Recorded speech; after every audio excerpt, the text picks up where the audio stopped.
Alors ça peut paraître incroyable, mais ce film est bel et bien adapté d'un fait réel. Alors déjà en plusieurs parties, puisque la première source d'inspiration de Wes Craven, il a été effrayé quand il était petit.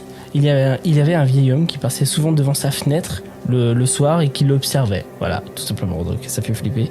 Et il parlait pas, il faisait rien. Et ça l'a traumatisé. Le deuxième élément, c'est Wes Craven qui avait lu un article dans les années 70 dans le Los Angeles Times. Et l'article racontait une famille cambodgienne qui avait fui la guerre. Et le petit garçon se plaignait souvent de faire des cauchemars effrayants qui l'empêchaient de dormir.